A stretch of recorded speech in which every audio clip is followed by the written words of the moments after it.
এবং ইতিমধ্যেই যে খবর আমরা কিছুক্ষণ আগেও দিচ্ছিলাম, ভারতের নয়া দিল্লিতে, রাজধানী নয়া দিল্লিতে ইন্ডিয়া গেটের আশেপাশে কাউকে ভিড়তে দেওয়া হচ্ছে না। ইন্ডিয়া গেটের সামনে পুরো খালি করে দেওয়া হয়েছে।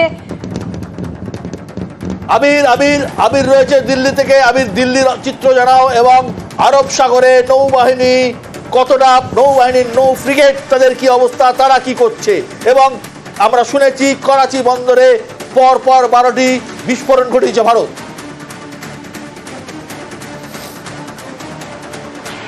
দেখো, কিছুদিন আগেই, দুদিন আগেই ভারতের কাছে রিপোর্ট এসেছিল যে করাচি বন্দরে তুরস্কের যুদ্ধজাহাজ টিসিজি বাইকাদা সেটা গিয়ে পৌঁছেছে এবং সেটা কয়েকদিন পর্যন্ত করাচি বন্দরেই থাকবে।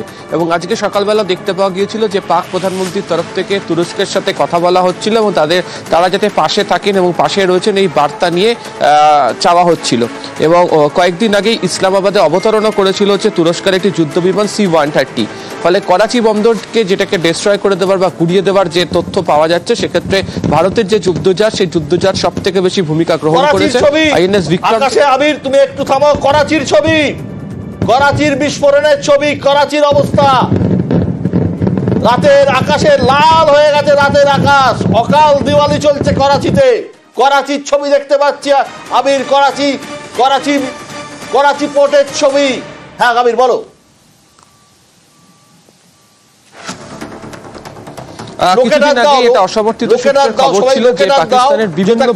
যেটা শিয়ালকোট, লোকেটার দাও প্লিজ। হ্যাঁ, পাকিস্তানের বিভিন্ন বিমান ঘাঁটিতে যে 6টা C-130 যুদ্ধ বিমান রয়েছে এবং সেগুলো তুরস্ক তাদেরকে দিয়েছে। যদিও পরবর্তী সময় তুরস্কের তরফ থেকে উল্লেখ করা হয়েছিল যেগুলো তেল ভরার জন্য নেমেছে। যদিও ভারতের যে বিভিন্ন গুপ্তচর সংস্থা রয়েছে তারা এই বিষয়ের উপর নজর রাখছিল এবং ভারতের কাছে যে তথ্য ছিল সম্ভবত এইগুলো দিয়ে পাকিস্তানের তরফ থেকে কোনো ধরনের আক্রমণ সারানো হতে পারে এবং সেই কারণেই হচ্ছে আরব সাগরে ভারতের তরফ থেকে আগে থেকে বিভিন্ন যে যুদ্ধ জাহাজ তা মোতায়েন করা হয়। এবং আজকে সন্ধ্যের পর থেকে আইএনএস বিক্রম থেকে একের পর এক অপারেশন চালিয়ে যাওয়া হয়েছে এবং তারই প্রেক্ষিতে এই করাচি পোর্টের এই অবস্থা, যে ছবি আমরা দর্শকদেরকে দেখাচ্ছি, সেই অবস্থা হয়ে দাঁড়িয়েছে। এর পাশাপাশি হচ্ছে যে কচ্ছ, সেই জায়গাতেও ভারতের যে যুদ্ধজাহাজের তরফ থেকে কড়া নজরদারি রাখা হয়েছে এবং সেখানেও একাধিক ভারতীয় বায়ুসেনার যে বিমান তা কার্যত আকাশে চক্কর কাটছে। ফলে পশ্চিম সীমান্তের দিকে যে জায়গা যেখানে বারবার ধরে পাকিস্তান হামলা করার চেষ্টা করেছিল, সেটা কার্যত ব্যর্থ করে দিল হচ্ছে ভারতের নৌসেনারা। তার মানে আবির, তুমি যা বলতে চাইছো, তুরস্কের যুদ্ধজাহাজ করাচি পোর্টে থাকাকালীন ভারত করাচি পোর্টে অ্যাটাক করলো, অর্থাৎ করাচি পোর্টে অ্যাটাক করে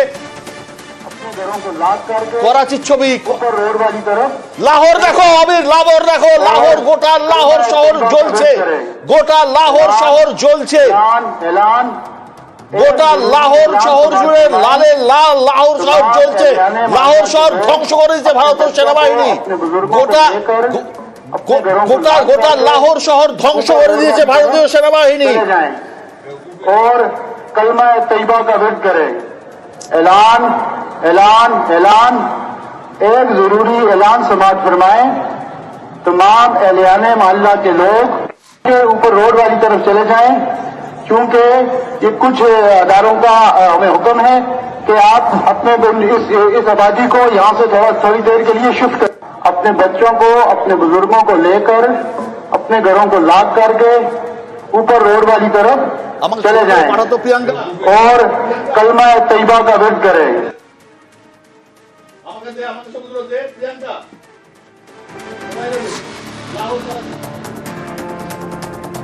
আর এবার যে ছবি আমরা দেখাচ্ছি করাচি পোর্টেও হামলা, যে ছবি আমরা দেখাচ্ছি বিশ্বদা, আকাশ লাল হয়ে গিয়েছে করাচি পোর্টে। আইএনএস বিক্রম, তার থেকে ওরা মিগ, আর তারপরই 8 থেকে 12টা পর হামলা, পর বিস্ফোরণের শব্দে কেঁপে উঠেছে করাচি পোর্ট। যেই ছবি আমরা দেখাচ্ছি লাহোরের ছবি দেখালাম। আমি একবার প্লিজ ডেস্ককে বলবো, প্লিজ এটা কারেক্ট করো। আসিফ মুনির না, সম্ভবত আসিফ মুনির হবে, ওটা একটু কারেক্ট করে নাও প্লিজ। করাচি, লাহোর, ইসলামাবাদ, শিয়ালকোট, আগুনে আকাশ লাল হয়ে গেছে। কোথায় গেলেন সেনা প্রধান? কোথায় গেল আসিফ মুনির, জেনারেল আসিফ মুনির? তিনি কি পালাচ্ছেন? ऐलान ऐलान ऐलान एक जरूरी ऐलान समाअत फरमाएं।